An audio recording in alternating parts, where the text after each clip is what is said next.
안녕하십니까. 저는 한국혈액재단 서울위원 원장 유기영입니다. 매년 한국혈액재단에서는 환우와 또 가족분들의 건강한 삶을 위해서 혈우병 세미나를 개최해 왔습니다. 온라인 혈우병 세미나는 올해 세 번째입니다.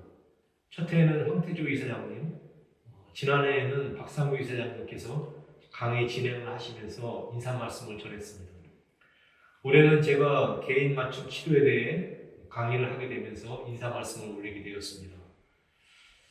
이번 세미나에서 준비한 내용은 혈우병 개인 맞춤 치료, 환우들의 요로의 건강, 또 수면 건강, 홈 트레이닝 등 총 4개의 강의를 준비하였습니다. 저희가 강의한 준비가 환우와 또 가족분들에게 도움이 되길 바라면서 항상 건강하시기를 기원합니다. 그럼 강의 시작하겠습니다. 오늘 제가 강의할 내용은 혈우병 환자에 있어서의 약물 역동학 기본으로 테일러링한 예방요법에 대해서입니다. 순서는 소개와 또 약물 역동학적으로 테일러링된 예방요법의 임상적 적용 그리고 결론입니다. 첫 번째 소개입니다. 아시다시피 세계혈액연맹에서는 혈우병 환자에게 예방요법을 권장하고 있습니다. 과거에는 1% 이상을 유지하는 것을 목표로 했었지만 1% 이상을 유지함에도 출혈이 되는 환자들이 많아서 요즘에는 3 내지 5%를 최저 기저치로 제시하고 있습니다. 하지만 3 내지 5%로 했었을 때 실제로 많은 비용 문제가 발생하기 때문에 환자분들의 어떤 활동이라든지 생활 또 출혈의 표현형에 따라서 테일러링을 하는 것을 고려하기 시작하였습니다. 환자의 필요에 따른 예방요법의 테일러링 방법을 보면 첫 번째로 약물 역동학적인 방법이 있는데 이것은 환자분들이 약물 역동학적인 검사법에 기초해서 용량과 또 투여 빈도를 정하는 것입니다. 두 번째로는 임상적인 요소들인데 환자분들이 출혈 표현량과 또 환자분들이 보이고 있는 활동성 등을 고려해서 약물 역동학 테일러링을 시작하게 됩니다. 테일러링을 프로필락시스에 대한 현재와 미래의 어떤 전문가들의 의견을 보시게 되면 이것이 환자분들의 삶의 질을 형성시키는 데 있어서 가장 중요한 것을 점수를 매겼을 때 어떤 것이 가장 중요한가 미국에서 유럽에서 조사를 하였습니다. 그 중에 가장 중요하다고 여기는 것들이 좀 더 환자 개인별로 개인화된 예방요법이 시행되어서 환자분들의 출혈을 예방하고 기저치를 확보하는 것이 가장 중요하다고 지적한 전문가들이 제일 많이 있습니다. 그 외에 피하 주사라든가 또는 주사 횟수를 줄인다든가 하는 것들이 있었는데 그 중에 또 이제 약물 역동학적인 소프트웨어를 이용해서 환자분들의 건강을 증진시키는 것도 중요하다고 생각하는 분들이 많이 있었습니다. 이런 약물 역동학적인 검사법으로는 최근에 약물 역동학적 방법에 의한 예방요법의 소프트웨어가 개발되어서 소개되고 있습니다. 크게 3가지 종류가 있는데 MyPKP, 또 왁스 해모, 플로리오라는 소프트웨어가 있는데 MyPKP는 에드베이트와 에디오베이트를 만드는 다케다 회사에서 고안한 방법이고 왁스 해모는 캐나다 맥메스터 대학에서 2015년에 개발해서 여러 가지 21개의 약제에 대해서 각 약제별로 약물 역동학적인 모델링을 제공하고 있습니다. PK 약물 역동학적인 예방요법을 실제로 임상에서 실현 가능한가에 대한 연구를 시행을 하였었는데 이것은 5개 미국 혈우병 치료센터에서 18명의 중증 환자들을 대상으로 시행하였던 것입니다. 보시게 되면 환자분들이 왜 약물 역동학적 검사에 흥미를 갖게 되었는가? 이 파란 라인은 환자분들의 필요이고 이 주홍색 라인은 의료진들의 보고입니다.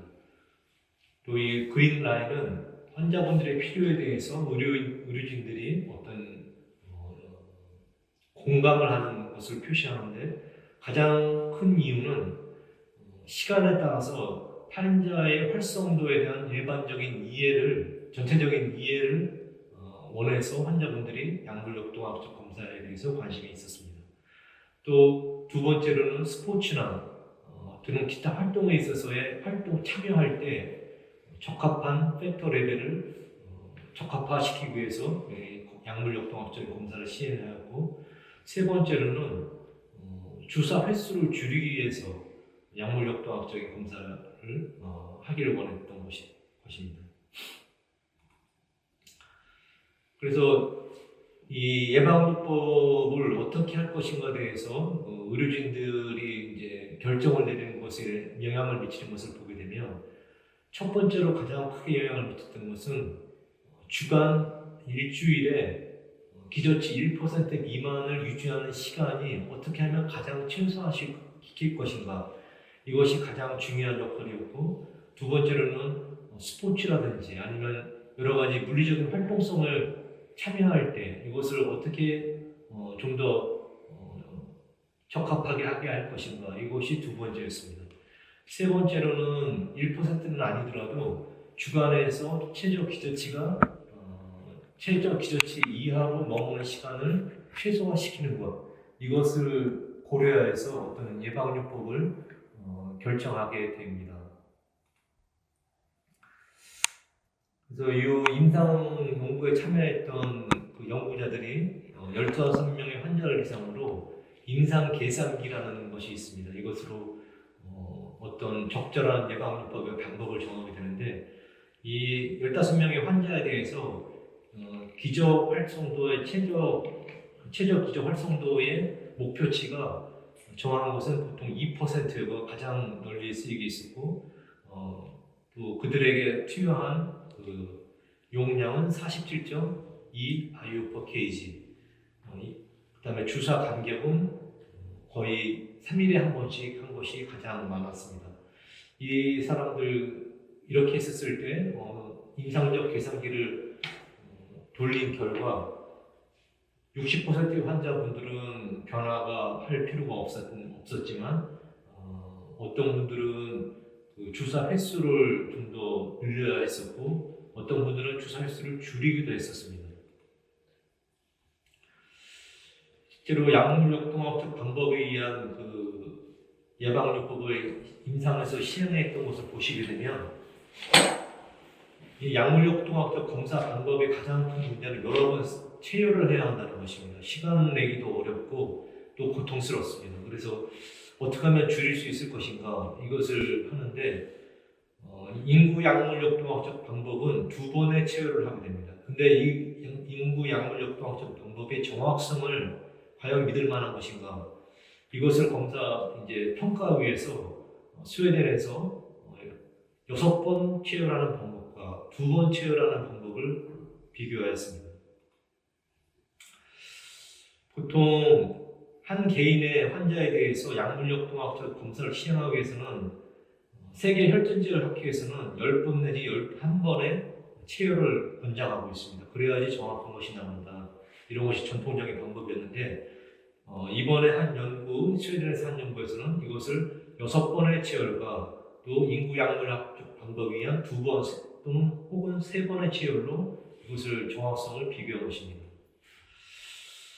그래서 6번 체열하는 그룹에서는 반감기가 10.8시간 정도 나왔는데, 2번 체열하는 그룹에서는 보시다시피 11.3시간, 12.1시간 정도로 큰 차이가 없는 것을 볼 수가 있습니다.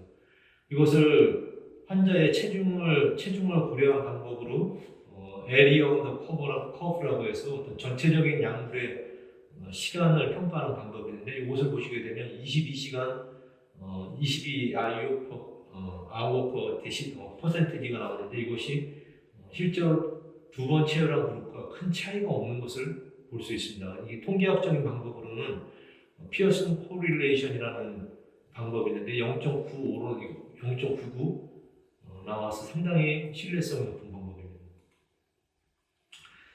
또 각각 5% 미만과 3% 미만과 1% 미만에 머무르는 시간들을 측정을 해보시게 되면 46시간, 6번 치열했을 때 46시간과 2번 치열했을 때 48시간, 또 3% 미만에서 54.6시간, 57시간, 또 1% 미만에서 71시간, 84시간 이런 것을 보시게 되면 상당히 두 가지 방법 사이에 상당히 상관성이 상당히 깊은 것을 볼 수 있습니다.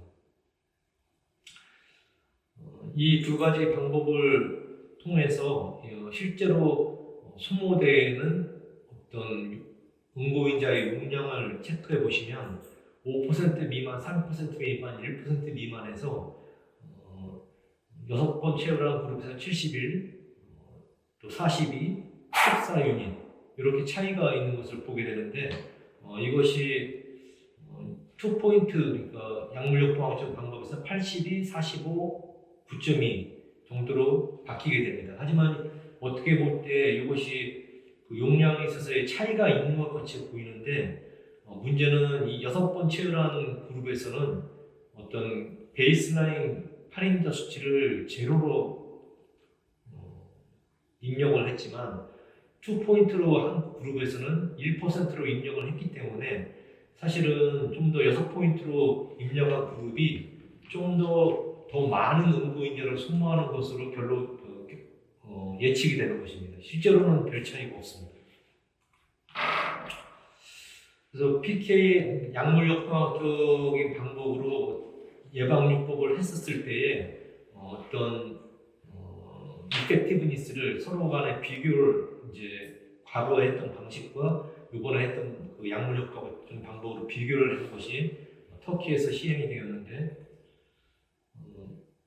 약물역학적 평가 전에는 인터벌이 약 78시간, 약 3일, 만 3일 정도 더 지난 3일하고 6시간 지난 간격으로 투여를 했었고 도수는 일주일에 50 아이오파 케이지, 우리나라보다 상당히 적죠. 우리나라는 보통 25에서 30 아이오파 케이지를 해서 이것은 약 일주일 간격으로 하면 약 60 내지 60 내지 90 아이오파 케이지가 되는데 터키는 저희 나라보다 상당히 적은 것을 투여하고 있었습니다.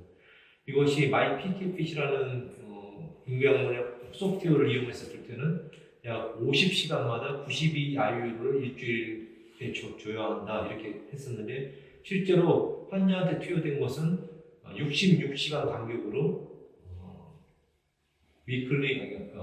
주간 56 IU per kg를 투여했었습니다. 약간 그 볼륨이 늘긴 했었고 이것은 터키 환자분들이 전에 PK 약물역통학적 검사를 하기 전에 약간 적은 용량의 살인자를 소모하고 있었다는 것을 알 수 있습니다. 그래서 전에 하던 방식으로 예방요법을 했었을 때는 어떤 연간 출혈 빈도가 2.94, 약 한 3회 정도가 출혈이 나오고 있었는데 약물역통학적인 방법으로 예방을 했었을 때는 약 0.58, 0.6회 정도로 거의 한 3배 정도, 거의 한 6배 정도 이상 줄어든 것을 볼 수 있습니다. 그렇지만 그전 슬라이드에서 본 것 같이 주간 약물 소모량은 그렇게 크게 늘지가 않았습니다. 그래서 이 약물역통학적인 방법으로 예방요법을 고안해서 실행하는 것이 얼마나 환자분들한테 큰 이득을 되는지 연구에서 알 수 있습니다. 그래서 왑스 해모라는 또 다른 소프트웨어에서요, 최근에 2015년에서 2016년, 또 2017년에서 2018년 사이에 연간 두 가지 비교를 해보시게 되면 약물의 사용량은 확실히 늘었습니다. 이 2015년에서 16년 사이의 그래프를 보시게 되면 보통 20에서 40 정도를 쓰고 있는 환자분들의 비율이 그 이후 2017년에서 18년 사이의 비율에 비교해서 상당히 낮은 것을 알 수 있습니다. 그것은 해가 갈수록 응고인자 소모량이 늘었다는 것을 보여주게 됩니다.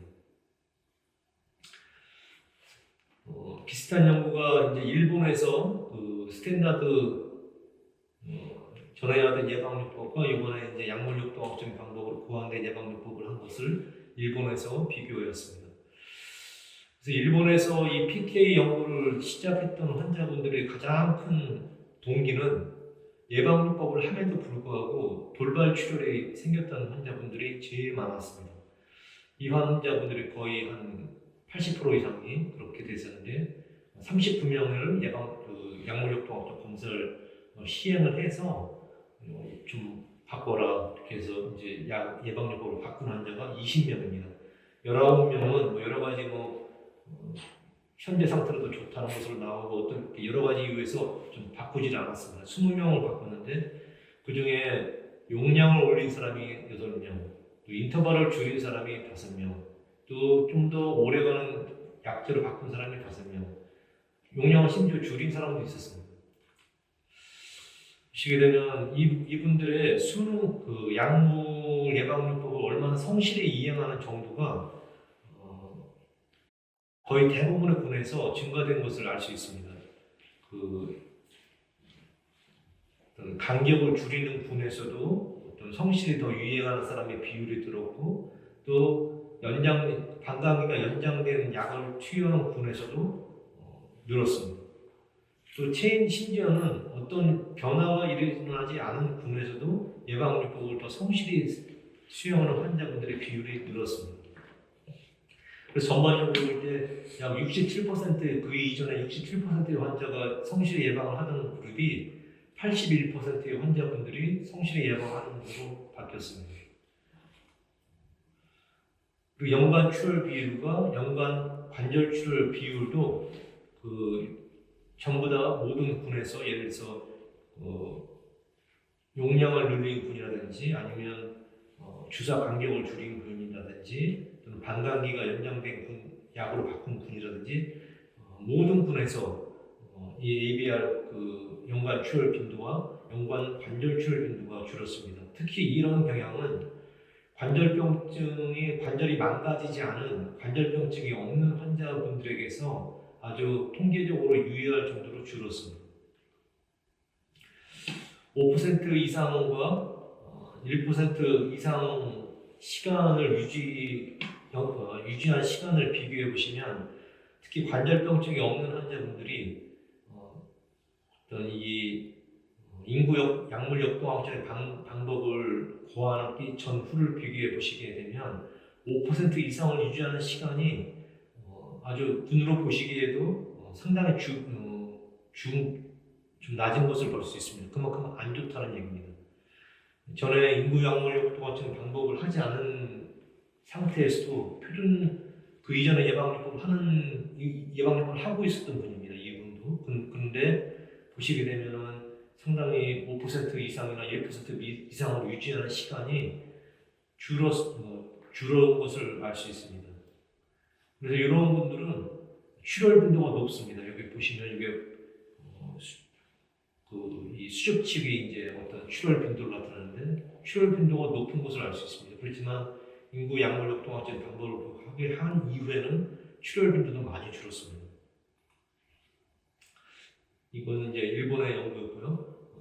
이번에 이제 스페인의 연구였는데 스페인 연구에서 역시 기존의 예방요법과 어떤 약물 역동학적인 방법을 비교하였습니다. 보시면 연간 팔인자 소모량은 좀 늘긴 했습니다.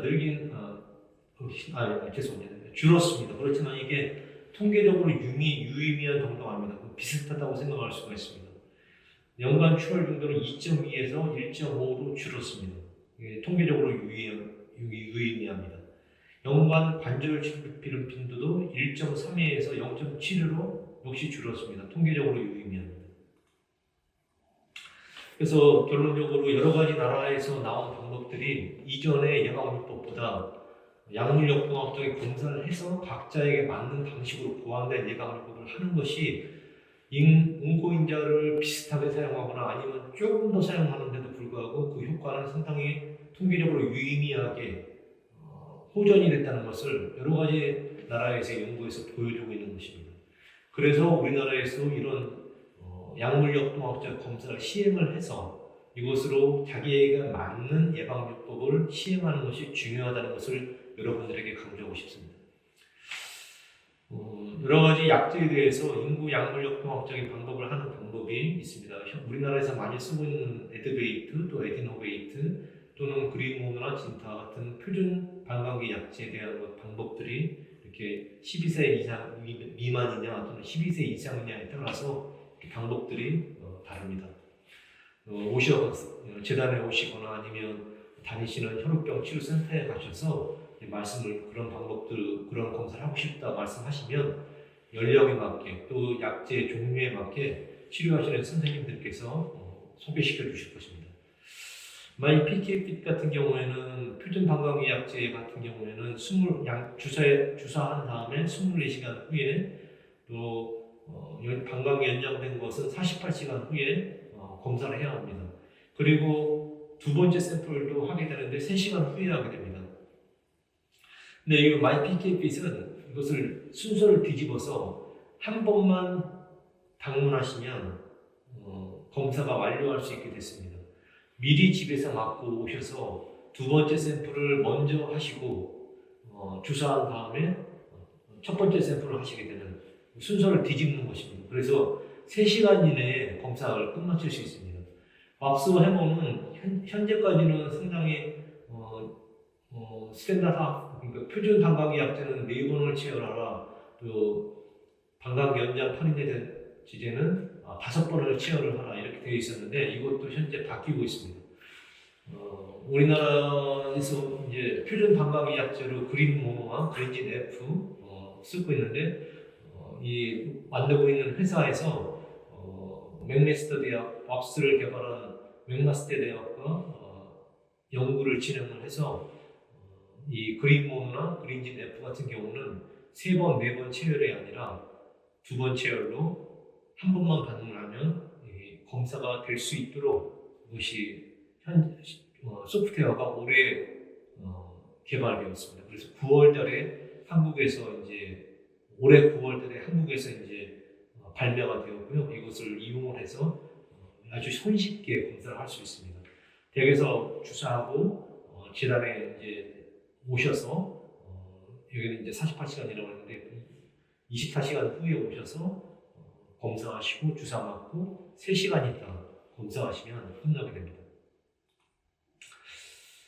현재까지 재단에서 어떤 인구 약물역동학적 방법으로 시행한 환자분들의 어떤 데이터를 말씀을 드리면 약 109명의 환자에게 129회의 약물역동학적 검사를 MyPKFit을 통해서 시행하였습니다. 에드베이트가 41명 환자였고 에디노베이트가 68명 환자였습니다. 왑스 해머 같은 경우는 31명의 환자에게 36케이스 했는데 아까 말씀드린 것처럼 왑스 해머가 그동안에는 3번, 4번 이상 체열을 해야 하기 때문에 MyPKFit보다는 했던 환자분들 숫자가 적었습니다. 그렇지만 앞으로는 좀 달라지겠죠. 그린모노나 그린진 F도 역시 2번 체열로 하루 만에 다 할 수 있게 됐기 때문에 아마 이것도 조만간 바뀌게 될 것 같습니다. 네, 그동안 저희 한국 혈우재단에서 약물역동학 검사를 했던 결과를 말씀을 드리겠습니다. 혈우병 A 환자 125명에 대해서 시행을 했었고 평균 연령은 22살이었습니다. 29 IU/kg로 투여하면서 했었는데 방광기를 보시게 되면 12살 미만에서는 표준 방광기 약제는 약 8.2시간 정도 나와서 좀 짧은 것을 볼 수 있고요. 12시간 이상인 환자에서는 약 10.6시간 정도 나와서 보통 일반적으로 알려진 표준 방광기 약제의 방광기는 약 12시간으로 알고 있었는데 실제로는 10.6시간 정도 돼서 좀 짧은 것을 볼 수 있습니다. 방광기 연장제제 같은 경우에는 12세 미만에서는 14.4시간으로 약 14시간 30분, 또 12세 이상에서는 15.4시간으로 15시간 30분으로 보면 표준 방광기 약제의 차이가 방광기 연장 약제의 차이보다 좀 더 그 차이가 크다는 것을 볼 수가 있습니다. 많고요. 이 슬라이드는 이 방광기와 어떤 좀 약이 얼마나 몸에서 빨리 없어지는 속도에 관련된 건데 보면 몸에서 빨리 없어질수록 방광기가 짧다. 이것은 뭐 아시는 내용이고요. 그다음에 아까 말씀드린 폰블레본트 안티전 같은 경우에 이것은 팔인자를 몸에서 분해되지 않도록 도와주는 단백질인데 그것이 많을수록 방광기가 길다는 결론이고요. 그리고 이것은 이제 비만인 경우에 이제 방광기가 짧아지냐 넓어지냐 이건데 통계적으로 큰 의미가 없는 것으로 나왔습니다. 이것이 이제 중요한데 저희가 했던 환자분들 중에서 방광기가 좀 상대적으로 짧은 환자분들이 있었습니다. 일반적으로 알려진 방광기보다 67% 이상 짧은 예를 들어서 표준 방광약제 8시간 보다 좀 짧은 환자분들이 약 12세 미만에서는 50%, 12세 이상에서는 10%의 미만 환자분들이 좀 짧았고요. 방광기 연장제제에서도 67% 미만인 환자분들이 약 4.5% 정도가 좀 그렇게 좀 심각하게 좀 짧은 분들이 있었습니다. 또 84% 미만인 환자, 이 84% 미만이라는 환자 것은 좀 상당히 좀 짧은 건데요. 보시게 되면 표준 방광약제에서는 약 12세 이상에서 25% 정도의 환자가 상당히 짧은 방광기를 보이고 있었고요. 방광기 연장 8인자제에서도 6% 정도 환자. 그래서 상당히 많은 환자분들이 6%에서 거의 한 25%의 환자분들이 좀 방광기가 짧을 수 있습니다. 계속 나는 예방을 하고 있는데 그러면 잘 된 거 아니야 이렇게 생각할 수 있는데 실질적으로는 방광기가 짧기 때문에 우리가 예상했던 것보다 좀 더 임상 어떤 그 효과는 좀 더 미약할 수 있다는 것을 짐작할 수 있습니다. 그래서 이렇게 해서 이 약물요법학적 검사를 해서 이 어떤 투여 빈도를 짧게 하는 사람도 있었고 용량을 늘린 사람도 있었습니다. 결론을 말씀드리겠습니다. 결론은 이 약물요법학적인 방법으로 개인화된 예방요법을 하는 것은 과거에 했던 예방요법보다 연관 출혈 빈도라든가 연관 관절 출혈 빈도 이런 것들을 상당히 낮출 수도 있고 또 그럼으로 해서 삶의 질을 높일 수 있고 심지어는 예방요법에 대한 환자분들의 성실성도 상당히 증진시킬 수가 있습니다. 그럼에도 불구하고 아까 말씀드린 것 같이 약제의 어떤 약품 소모량은 비슷하거나 아니면 미미하게 증가됩니다. 그러니까 여러분들도 적극적으로 이 약물요법학적 검사에 대해서 관심을 가지시고 근처에 있는 치료센터나 아니면 재단에 방문하셔서 검사에 시행하시고 가장 개인에게 맞는 예방요법을 찾으시기를 바라겠습니다. 감사합니다.